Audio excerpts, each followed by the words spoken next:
2020 Tokyo Olympic Games are here, and what a dramatic and suspenseful beginning we have had to these Olympic Games. A typhoon may be coming also as well, Brett, so they're going to have to bunker down the hatches in Japan, it seems, with the weather as well. This is episode 153 of The Next Best Bet. I'm Jake Higgins with Brett Levy, as always, and we have some more Olympic picks to go with you, along with our usual MLB picks, as always.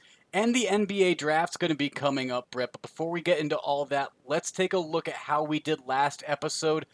I went 5-0-1. The only bet for me that did not win is the one that was voided due to injury. Macy Chiasson. The fight did not happen against Aspen Ladd in the UFC fight night on Saturday. So I ended up getting all three of my MLB bets to win and both of my UFC bets. I still have an Olympic parlay bet coming out. And Brett, I have a question regarding that we'll talk about a little later. There you go, Higgins.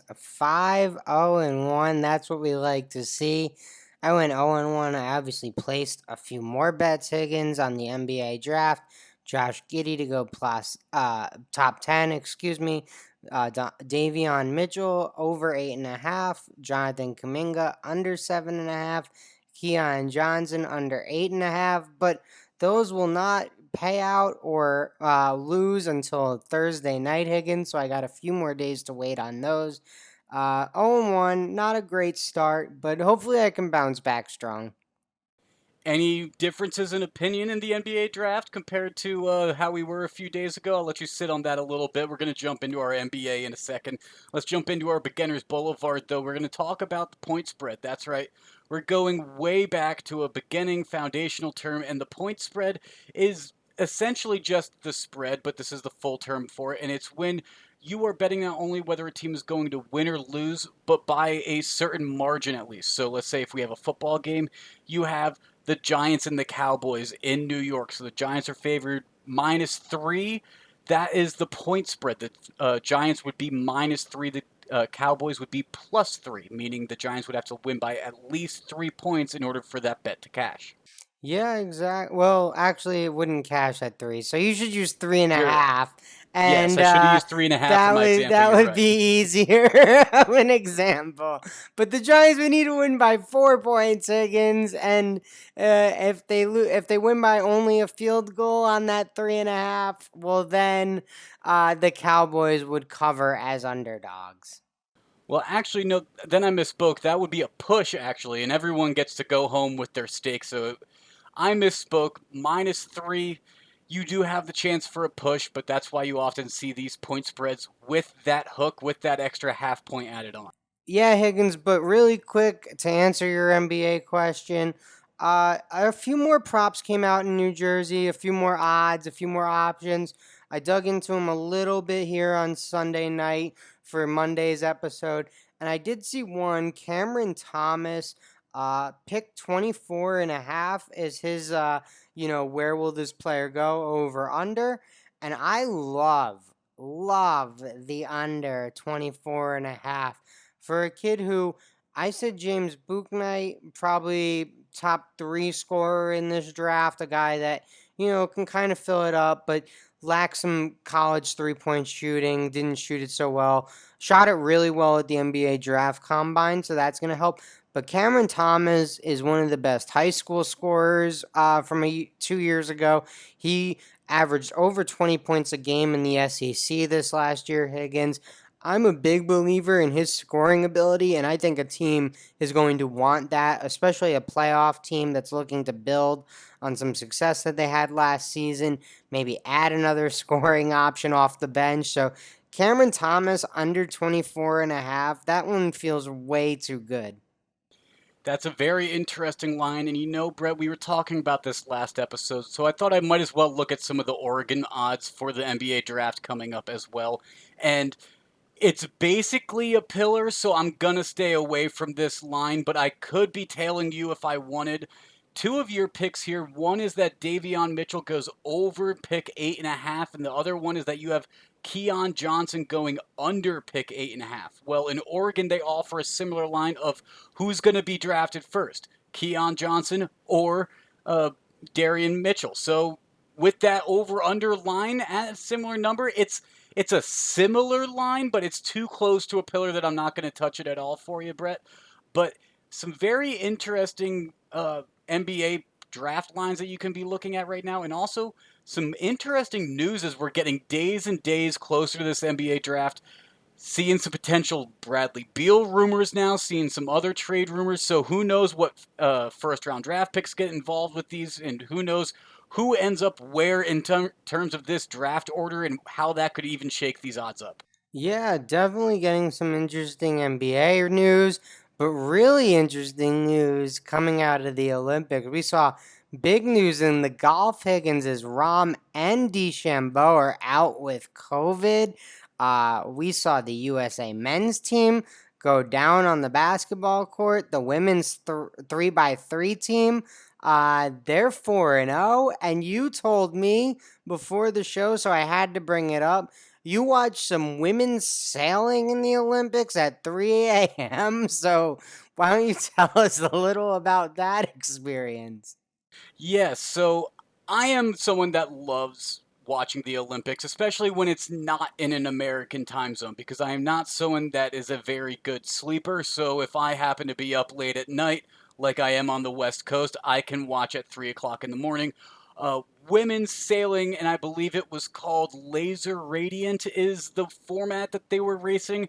And it was, in my opinion, just pure chaos. It was over 100 boats or something racing down around a single buoy, coming back around different buoys. And as you can imagine, as some of these boats are coming around those buoys and heading against all the traffic, it just looks absolutely chaotic on the screen. And to be honest, the play-by-play people barely knew what was going on as well. So them throwing us a bone and trying to inform us on what's going on, it's like, how do you qualify for this? How does this happen? When do they start? Where do they start? Like, all of these were not covered before I heard the horn just go off to signify the beginning of this event. It was a very entertaining way to spend some sleepless hours, I'll tell you that. But yeah, I'm an Olympics fan, so I like to jump around between all of the various sports that you have. There you go, Higgins. So no bets on the women's laser point sailing, but what are you betting on, Higgins? Well, so I am betting on the golf, which you previewed a little bit. But that is starting on Thursday, and I want to bring that up right now because this is really our best opportunity to give out some picks for that line because by the time they're golfing on Thursday morning in Japan, we're probably going to pretty much be recording our episode on Wednesday night. So it's not going to be really conducive to give some listeners anything with that way. So you said John Rahm and Bryson DeChambeau are both out because they've recently tested positive for the coronavirus. I don't know who else that could impact potentially, so I'm being limited with three outright picks right now, and I'm as we get closer going to probably place a few others. So make sure to go to our social media at MBB Pod on Twitter and at Next Best Bet on Instagram. But there's three names I want you to watch for, Brett, and there's significant reasons beyond just the game of golf. We have Hideki Matsuyama, who just won the Masters and is a very talented golfer in his own right. Japanese golfer playing in his home country, trying to bring home a golf championship to Japan. You never know what type of pride that could give him. So I'm putting a unit behind him at plus 1600. Not the best odds, but I still do like the value. And then there's two names from South Korea that you should be paying attention to because they are both in this window where it is one of their last real opportunities to be able to make themselves exempt from military service. In South Korea, you have to serve by the time you turn 28, I believe it is. And so both of these two golfers in Siwoo Kim and Sungjae Im, both of them are golfing right now in order to avoid or be able to be deferred from their military enrollment. If they win an Olympic medal, they would be deferred from that program. So Siwoo Kim at plus 7,000, Sung Jae Im at plus 4,000. Those both seem like fantastic odds for two fully capable PGA Tour golfers in my aspect. And if you look at them even on the odds right now, they're not very far outside of the top 10. They're sitting inside the top 15 to the top 20. Yeah, I've got Siwoo Kim's not far down. Like he's in with a good group of golfers here. I'm looking at the FanDuel Sportsbook right now here in New Jersey. Higgins, Sung J M obviously up there with Corey Connors and Fleetwood, but both sitting outside of the top 15 on my book. But interesting to note, I do think there's some long shots you can take some stabs at here, especially with a lot of the win equity out of the field. You would think Rom and Bryson DeChambeau would be some of the heavy hitters. Obviously, the USA still sending Morikawa, Schauffele, Justin Thomas. We're not hurting too much without Bryson in there, I and believe I saw Patrick Reed's replacing Bryson anyway, so it's not like they'll be without a USA golfer. They're just replacing another one. right, yep, exactly. Patrick Reed, and he's actually listed at the seventh best odds here in the FanDuel book Higgins. So, really interesting to see all the Americans up there. I think, and I'm not on this Higgins, just something of interest while you were talking. Christian Bezenhuit from South Africa has had an unbelievable season playing in the major tournaments, Higgins. And, he's down there, lower odds than Sung JM, slightly better odds than Siwoo Kim. But he's down in that territory you were talking about. And he's another guy, like, I think with, a guy like DeChambeau and Rom out of the field, those are guys that are better golfers than him, but not too many golfers have been better than him in the top of the top major tournaments. I should also note that I am being rather bold with these outright picks for Sung Jae Im and Siwoo Kim because they just have to be Olympic medalists. So if you want to be a little bit more reserved than I am, you can go for these top five finishes even. Or depending on the book you're using, there may be a medalist option even. So those are my golf picks though. Brett, I do also have a track pick that I'm putting out, and this is an Oregon Sportsbook special that I found. It's plus 900 that the top three, so all three medal positions in the 100-meter dash, will be held by USA runners when the finals are done. And at first, I was very hesitant when I saw this special line because growing up the way we have with the Olympics, Brett, you think of the 100-meter dash, you think of Usain Bolt. You think of basically just Usain Bolt. And you think of Jamaica, if anything, beyond Usain Bolt. So thinking of USA to go 1, 2, 3 was a little bit harder for me to do until I started looking into the actual numbers. And if you look at these qualifying numbers that these runners were putting up back in July and June, and I'm not just talking about the United States runners, I'm talking about the world runners. This is all on worldathletics.org, and you will see that the United States runners, the sprinters in America, hold the top 8 of the top 9 spots in terms of qualifying times. Now, the caveat here is the second fastest time is held by a Russian. He holds a 1/100th lead over two United States runners that both finished with a 9.85. It is going to be close, I think. So at plus 900, the odds are intriguing enough that it took me, but I'll be honest, it's probably a sucker's bet, but I'm intrigued. I'm intrigued. Well, these sports books, Higgins, they don't just give out free money. Sometimes they do, though. Sometimes they do. So maybe this is one of those occasions. I'll be rooting for it. It's obviously an event I'll be tuning into. I'll mention it. Haven't really tuned into the Olympics. I watched the fourth quarter of the game we're about to talk about here, but I haven't tuned in too much. I've Maybe it's because it's not the medal round. Maybe it's all just getting started. It was the weekend, so I had other things going on. I don't know, but I gotta get my Olympic watching on. I'll tell you, we saw Australia versus Nigeria. If you didn't watch that basketball game, it was a very interesting basketball game until a technical foul late into the fourth quarter actually basically gave Australia all the momentum, and Patty Mills helped them pull away. But both of those teams proved to be thorns in the USA's side in the games coming into Tokyo, so we'll see how the United States develops beyond that. But Brett, before we even jump into that United States-France game, I gotta ask you about the Olympic parlay that I placed last episode. I took the United States men's basketball to take gold, the United States women's basketball to take gold, and the United States women's soccer to take gold. Now, this was after United States soccer had just lost 3-0 to Sweden. So I thought I was getting good odds because of that.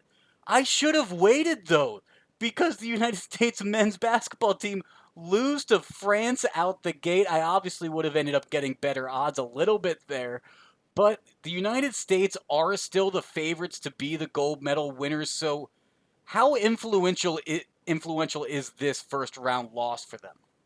I mean, you want to win, right? So it's not good. But it's not the end of the world. They have a few more games in their group, and if they win the next two, they'll be fine. They'll be able to advance.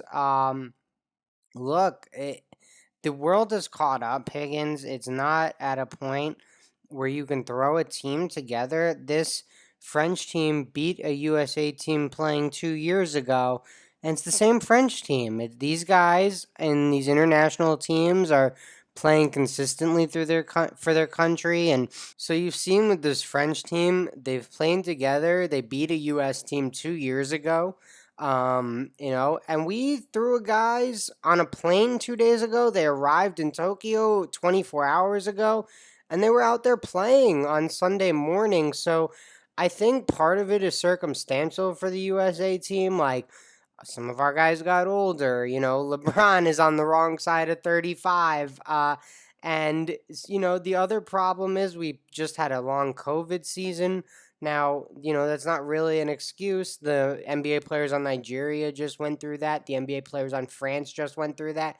But, you lose out on some of your quote unquote top tier talent, right? And you get stuck with your second choice or your third choice. But I think this USA team's top to bottom the most talented team there. I don't know if they'll win it, Higgins, but I've kind of maintained that feeling since the Nigeria game. I think the world's caught up. I think the Nigeria game actually really points out how great USA basketball is, that a kid like Michael Binajay can grow up in Richmond, Virginia, be nowhere near thought of good enough for the USA team, play for Nigeria and beat the USA team. Precious Achua as well, Gabe Vincent. These are all, guys who grew up playing basketball in America. They just happen to be, children of first generation immigrants or whatever the case may be. And, they're representing where they came from. Yeah, it'll be very interesting to see. I'm not terribly worried about that parlay yet. However, this loss to France definitely does raise a flag, raise a slight alarm to me, I guess. But let's fully jump into that game now, Brett. Go into our moneyline magic. The United States versus France. And the United States was up at halftime. The boys went 45-37 into halftime. But, like you said, Evan Fournier, Rudy Gobert, this France team that beat United States 2 years ago have all the same pieces. And Damian Lillard even said it after the game. These players that have NBA talent that are on these foreign teams, they are not used on these foreign teams like they are used in the NBA. And hint, that's because they're the star players on these teams. They're going to be used like star players, not like the way that they are used is as role players or however they are used on NBA teams. These are the guys. Evan Fournier scoring 28 points is the guy. Patty Mills for Australia is the guy in a sense. The Luka Doncic is going to be the guy. Like, it is a much different form of basketball in terms of FIBA versus NBA rulings, but it's also just a much more different way of scouting because these are guys you have faced up against before, yes, but you haven't had to face them in this context, in this term of their role within a team. Yeah, I think in this game in particular, Higgins, the USA just got caught in some bad switches. And that's gonna. I don't want to say it's going to happen, but it's going to happen when you're incorporating three guys that just came off a plane 24. Like, I don't think we're taking in all the craziness of the USA roster right now. Like, literally, Drew Holiday's out there leading the USA team in points, Exactly what I was going to picking say. up full court, and my guy got off the plane yesterday in Tokyo. Look, Kevin Durant needs to shoot better, but you know, you can't be mad at him for not shooting well. You just hope he comes out the next day and shoots like Kevin Durant. I think other players on the team need to do the same. They need to get used to the FIBA rules. I think Rudy Gobert in FIBA rules, you take goaltending away from that man. Unbelievable monster for France. So, look, USA will get more comfortable with the rules. You hope the team shoots a little better. At the end of the day, Higgins, they were in this game to the very end, and a player on France is down on the floor hurt. USA takes three wide open threes, misses them all. Personally, I was sitting there thinking, drive it. But whatever. They take three threes, they miss. Kevin Durant missed two of them. Like, that's not happening again. Yeah, I completely agree with you there. I mean, sometimes the shots just don't fall. Another interesting side note that I saw from this game, or at least coming out of it, the under hit. And maybe that's going to be like the under hit by a lot. I think it Yeah. was up at like 170 something, and the final score ended up being 159 total. So it hit by about 15 to 20 points. So look at that over under line. Maybe compare how the United States has been playing in terms of these qualifying games, or not qualifying games, but these tune up games, and then this game versus France. Also, maybe recognize that these games aren't quite as long as an NBA game. So it'll be interesting to see how these over unders get handicapped and where you might be able to find some value on them. But I think the United States will be able to rebound from it. Sometimes the shots don't fall, you're right. And it's always weird when Drew Holiday leads you fresh off of the plane. Yeah, I mean, fresh off the finals, off the victory parade, off the plane. Like, that's a weird set of circumstances there. So I don't know. I think, again, this team has Kevin Durant. I wouldn't really bet against them. Yeah, I'm not too worried either. We'll see how they rebound, though, in their next game here. Before we jump into the MLB, though, today's podcast is presented by Podgo. Podgo is the easiest way for you to monetize your podcast, providing podcasters with a flat rate for ad space so you always know how much you get when you include an ad from Podgo. Apply today to become a member and immediately be connected with advertisers that fit your audience. That's podgo.co at podgo.co. And be sure to add our podcast, The Next Best Bet, in the How Did You Hear About Podgo section of the application. Now, Brett, we're going to be jumping into the MLB now because that's the only other sport we really have going on other than everything that's going on with the Olympics. So we have a full slate of games going into Monday, and I had some lines in Oregon to look at rather early as well. They're not fully out. I mean, we still have some games that are pending, but we do even have both sets of lines for the Braves Mets doubleheader that'll be going on Monday. Yeah, Higgins, and you can find me on game one because my guy, Marcus Stroman, is the expected starter, at least according to the Oregon Sportsbook there. And I'm seeing the Mets minus 145 right now, Higgins, but that's right at my threshold, so I'm going to take that. Marcus Stroman versus Kyle Muller is a huge mismatch, and, it's not often I bet on my team, but Atlanta without Acuna. I don't, I don't love their lineup right now. They're missing a few pieces that they started the season with for a variety of reasons, injuries and other. But yeah, the Mets are coming back. They're healthy. Pete Alonso's smashing the ball. Stroman's pitching really well. So I like the Mets minus 145 in game one. In game one, that is, let's be clear, because we do also have game two. Some potential pitchers, at least for the Braves, are out, at least from ESPN already. Bryce Wilson's going to be pitching in that one. We don't know who the Mets pitcher will be there for that one, but as we do know, the tendency is whoever wins in game one, try to bet the other side maybe for game two, so keep an eye out for that. I'm going to stay away from the doubleheader, though, Brett. I'm going to go with the Blue Jays versus the Red Sox, and I'm taking the hometown Sox on the money line at minus 105. That's because they have Nick Pivetta on the mound facing off against Thomas Hatch. And if you don't know who that name is, that's because he has not pitched in the majors yet this year. He pitched for the Blue Jays last year in 2020. That is the only ever time that he's been in the majors before. So never pitched in front of fans either, or at least in front of a major league stadium worth of fans. So going to Fenway, pitching in this atmosphere, I like Boston in this scenario. Minus 105 on the money line. They've been playing well too. Blue Jays are ready to go back to Toronto. I don't know if they're going to be going into Boston with their hearts into it right now. And Boston's been playing well at home. They're 31-20, so why not back the home team as slight dogs at minus 105? Boston crazy comeback on Sunday, Higgins versus the Yankees. No hit through 7 innings, and yet they win the game 5-4. Go figure. The Boston Red Sox are hot. But I'm going over to the White Sox game, Higgins, because the White Sox are facing the Royals.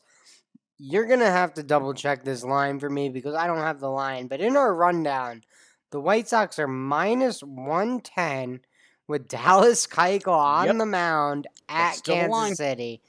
That is still the line. Someone needs to explain this line to me. It's clearly a trap, like in Star Wars. It's a trap, but I am sucker bet. I am all in on the White Sox minus 110. This line just makes no sense to me. Yeah, I mean, he's facing off against Mike Minor, who has an ERA north of 5 as well and has a 7-8 record on the year, so he's under 500. It's the Kansas City Royals who they're not going to really compete in this AL Central against this White Sox team. Chicago's going to run away with that division. I think that you're entirely right with the White Sox winning this game. I also wouldn't be surprised as we're approaching the trade deadline this upcoming week if we start seeing more of these teams decide to fully be sellers potentially and have some interesting moments like that. So, White Sox, a notable name like Dallas Keuchel on the mound. I like the pick. I'll stay away from you though. I'm going to go with another matchup that has some notable names on the mound, though. That's going to be the Reds versus the Cubs. And Brett, in Oregon, I don't get the full line for this game. I only get the money line, but I'm getting the Reds plus 115 as dogs in Chicago facing off against the Cubs. And I'm taking this for a couple reasons. One, as we've said in the past couple of episodes, you and I believe the Cubs are going to be sellers. Ever since they kind of made that Jock Peterson move, that's kind of been the boat that I've been in, and I've been really apprehensive to bet on the Cubs since they've made that move. I've been kind of waiting and watching. I'll bet against them. I won't really bet on them. And if we look at who's on the mound, it's going to be Wade Miley versus Kyle Hendricks. A very good matchup of both of these teams' aces, but Kyle Hendricks is coming off of a strong outing where he had to face off against Adam Wainwright with the Cardinals not too long ago in his last outing. I don't know if he's ready for another big pitcher's battle like he could face against Wade Miley, so I'm going to take the Reds as the dogs in this scenario. Also because when you look at Cincinnati on the road, they are 25-22 as a ball club, and you look at the Cubs at home, they're 30-18, but I still believe they're going to be sellers, so I don't really buy that home team number right now. Well, I love all the praise you're heaping on Wade Miley, calling him an ace, calling him like a star. God, Wade Miley needs to hire you as his PR guy, Higgins. I know he threw a Hey, he had a no-no. good year. Yeah, he threw a no-no. That's a good enough year for me to start Good enough. boosting his ego Ace. at least a little bit this year. Ace. Who else is the ace with the Reds? I don't Not know if Luis Castillo, I it's mean, Wade it's Miley. Sonny Gray, but Sonny might not be healthy. I don't know.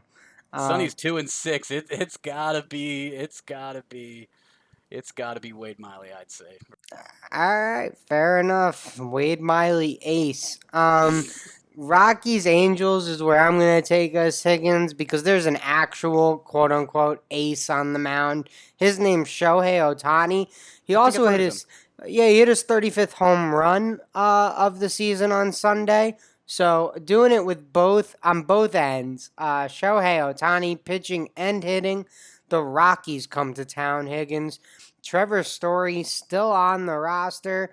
Unfortunately, we got to place some bets early here. Trevor Story's definitely in the rumor mill, a name to definitely watch before placing this bet. But I'm going over 8 because anytime a guy is throwing really hard, the ball can be hit really hard and it can leave the ballpark. I think the Angels can score enough runs to get this 8 to the over as long as the Rockies score. I feel like the Rockies need to put a number up on the board and this 8 hits. But if the Rockies get shut out, I'm screwed, Higgins. Well, hey, if we want to talk about the Rockies, they almost made an appearance on our money line magic. If it wasn't for the USA versus France, there were two notable baseball games that could have made it. One of which was the Rockies coming back against the Dodgers down 3-1, scored 4 runs in the top of the ninth to win 5-3 last Thursday. A very, very strong outing by them. But also, there is one more game that I'm going to find myself on in the MLB, Brett, and that's going to be this Astros Mariners game. And everything should tell you that you're probably going to want the Astros in this situation. I mean, they have Luis Garcia on the mound against Darren McCahan, who 0-0 on the year. I mean, he has a 1.8 ERA, but that's because he's only pitched 5 innings so far this season. So who knows what he can do in his second outing. But I'm going to back Seattle at +1.5 at -115 because I don't think it is terrible odds when you look at the other side of that with having the Astros -1.5 at -105, especially when you consider Seattle is the second best team in the MLB right now at hitting their run line. They are right behind the Giants. The Seattle Mariners are 57 and 43 at hitting the run line so far this year. Meanwhile, the Astros are not doing that well at hitting their run line. They're more around 500 at 52 and 48. So give me Seattle in this scenario. Give me the home team. I think they're going to keep it close. And even if you look at how these teams have played so far this year, there's been a few single-run games. There's been a couple two-run games. I think there was one or two that were more than 2 runs, but they've been staying pretty close so far. So I like this run line. Yeah, I mean, look, this is a team that's come in, won 3 straight, Higgins. They play well in the AL West this year, I feel like. So, I think that one's within reason. I think it's a big game tomorrow night because the Mariners have played so well as of late. I don't necessarily believe in my heart of hearts that the Mariners are like in the AL West race, but you win 5, 6 games in a row, Higgins. Things start looking a little different in those standings. Maybe you become buyers at the deadline instead of sellers. Who knows? So this series against the Astros, really big series in the AL West. It's game one of that series starting on Monday, and I agree. A very big 3-game series going on between those two teams. Seattle's currently 7 games back behind the Astros, who are the leaders in the AL West. So let's say best case scenario, Seattle sweeps. Only 4 games back all of a sudden. That's a much different discussion that front office is probably having than they are having on Sunday night, Monday morning, potentially. So very interesting things to be aware of.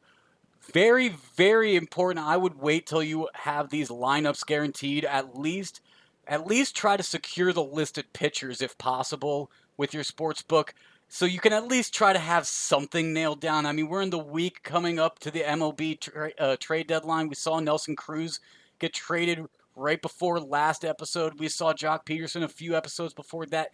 You never know what could happen on any of these one games. You could have a guy get pulled in the middle of a game even. So make sure you pay attention to these lineups and try to get the most information you can before you're placing your lines. We're just trying to give you our analysis the best that we can see fit. Yeah, I mean, Higgins, you mentioned it. How about Sunday night? Adam Frazier to the Padres. So guys are Big being trade. moved. Yeah, guys are being moved.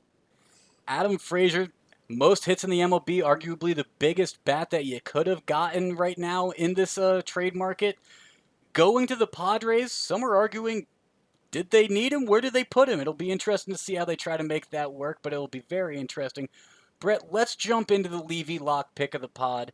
And I believe I have the honors because not only did I go 5-0-1 last episode, but also I won my pick of the pod and you lost your Levy Lock. So it's a 2-game separation right now. You lead me by 2 games, and I'm going to try to cut it down to 1 game here. I'm going with my Red Sox money line pick. Boston's hosting Toronto, starting a series on Monday, and it is Nick Pivetta facing off against Thomas Hatch. And like I said, Hatch, he hasn't pitched in the MLB yet this season. The last time he did pitch in the MLB, and the only time he did pitch in the MLB, was in the 2020 season without fans. So I'd be very curious to see how he does in Boston, in Fenway, with some fans in the seats. It'll be interesting. And at minus 105 with Boston at home, they're 31-20 on the season, so I like my chances. Yeah, I think that's fair, Higgins. I'm going with the over 8 between the Angels and the the Colorado Rockies. Excuse me, I almost forgot the team they were playing. German Marquez and Shohei Ohtani are on the mound. Both of them have ERAs in the 3. But when you dive a little deeper, Higgins, Ohtani really only pitches about 5, maybe 6 innings in most his starts. Marquez, kind of the same thing, 6-inning guy. So this is going to come down to the bullpens. If each pitcher gives up their 3 runs, this can definitely go over 8 with these bullpens.